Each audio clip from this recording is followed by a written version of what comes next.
देख रहे हैं और हम उम्मीद करते हैं कि आप लोग सीख भी रहे होंगे। और पिछले वीडियो में हम लोग problem based on boat and stream, नाव तथा धारा से संबंधित प्रश्न वाला चैप्टर पूरा कंप्लीट कर लिए थे।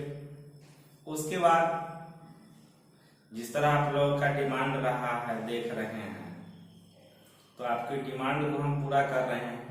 आप लोग का डिमांड था मिश्र समानुपात, मिक्स्ड प्रोपोर्शन। आपको थोड़ा एक सीक्वेंस के लिए हम बता दें। अभी आप मिक्स्ड प्रोपोर्शन जब सीखेंगे तो इसके बाद आप इससे रिलेटेड चैप्टर जो होता है वो है टाइम एंड वर्क, समय तथा कार्य, और इससे रिलेटेड चैप्टर होता है वो है पाइप तथा टंकी, जो पढ़ चुके हैं, उसका वीडियो बन चुका है। तो पहले हम यह स्टार्ट कर देंगे, उसके बाद ये भी स्टार्ट कर देंगे, तो इससे आपका इधर का सीक्वेंस समाप्त हो जाएगा, पढ़ने में भी सुविधा होगा। तो अब स्टार्ट करते हैं वीडियो को। मिश्र समानुपात चैप्टर में क्या होता है, जैसा नाम है ना वैसा ही काम है। मिश्र समानुपात, मिश्र मतलब क्या, मिक्सचर है, मिश्रण है, और समानुपात दो शब्दों से मिलकर बना है। समान अनुपात, समान का मतलब क्या, इक्वल, और अनुपात को इस तरह बोलते हैं अंग्रेजी में इसको रेशियो। तो दो अनुपात जब आपस में बराबर हो जाता है तो उसको समान अनुपात कहते हैं। और दोनों को जब संधि कर दीजिएगा समान अनुपात को, तो संधि करने के बाद जो नया शब्द बनता है वही है समानुपात। अब इस मिश्र समानुपात में किस तरह का क्वेश्चन होगा, जो क्वेश्चन होगा हम पढ़ के कैसे समझेंगे कि मिश्र समानुपात के रूल से ही बनेगा। उसके बाद कैसे बनाएंगे, यह रूल क्या है इसका। इस मिश्र समानुपात में दो तरह की बातें होती हैं, केस फर्स्ट, केस सेकेंड।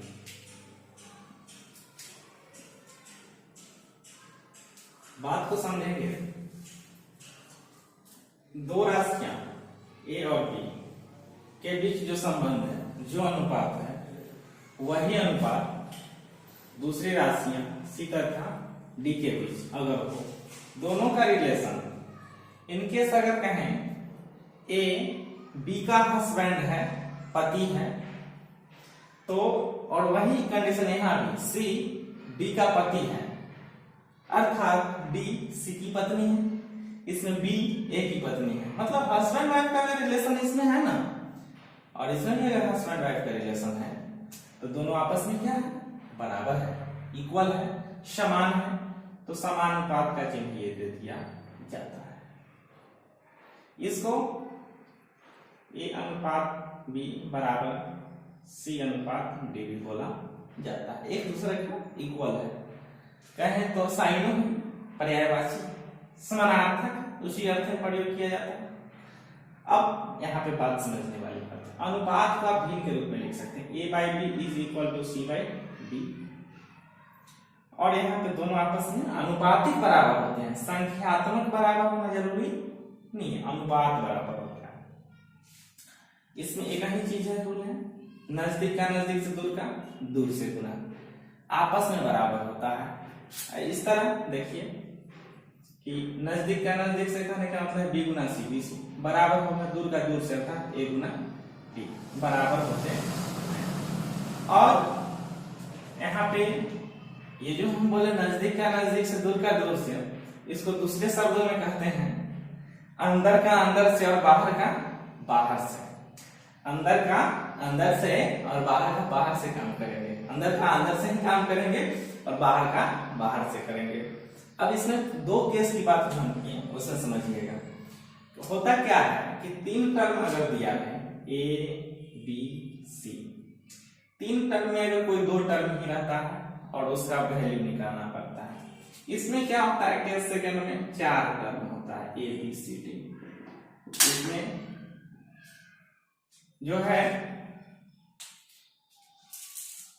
कोई 3 टर्म दिया रहेगा और 1 टर्म नहीं दिया रहेगा, वो निकालना पड़ेगा।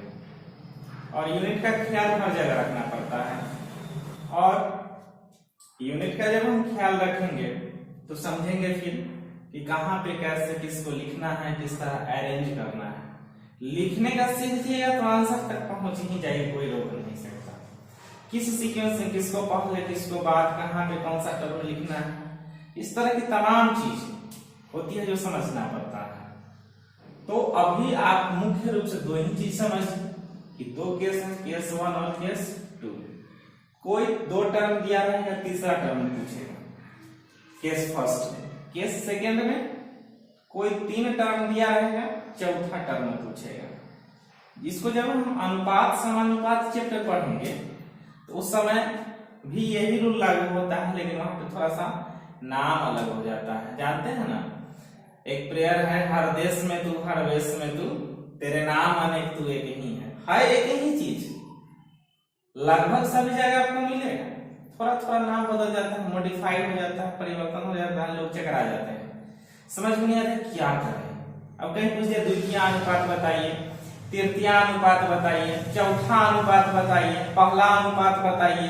अब उसके लिए लोग फॉर्मूला का इस्तेमाल करते हैं। तो इसके लिए हम हमेशा कहते हैं फॉर्मूला और ट्रिक्स होती है वन टाइम, याद करो एनी टाइम, परेशान रहो ऑल टाइम। यही ट्रिक्स की हकीकत है लाइफ टाइम।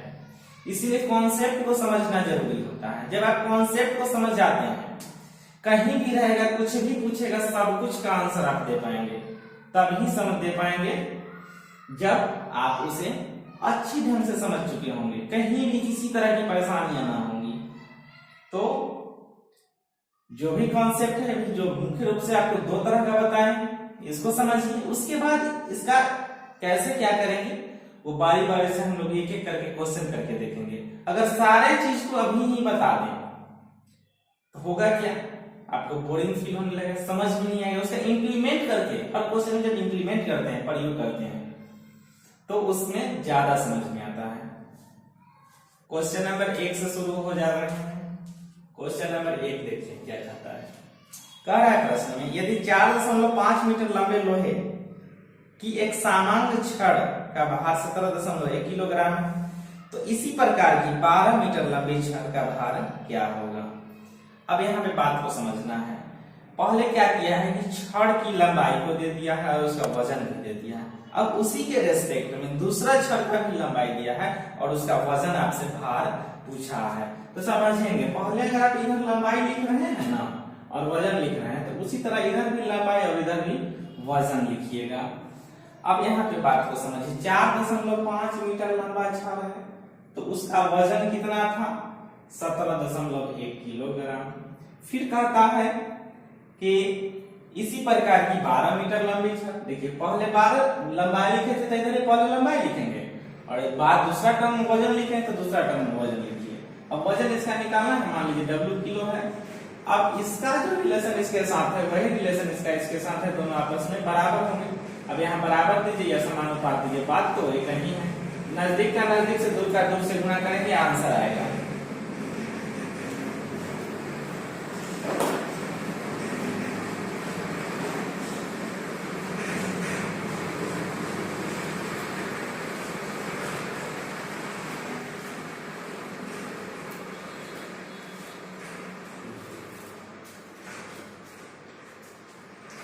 कैसे करेंगे, 17.1 गुना 12 बराबर हो जाएगा 4.5 गुना W। कोई चिन्ह नहीं, मतलब गुना होता है। ये एक अंक बाद दशमलव से, ये एक अंक बाद दशमलव, खत्म हो जाएगा। 9 से काटिए, 9 5 45, 9 से काटिएगा तो 19 बार में कटेगा। फिर अब तो 5 से फिर कटेगा नहीं, तो क्या करते हैं, गुना कर लेते हैं। 12 गुना 108 का 8 हासिल 10, 12 इकाई 12, 10 22। 5 इधर गुना में तो इधर आके भाग में हो जाएगा।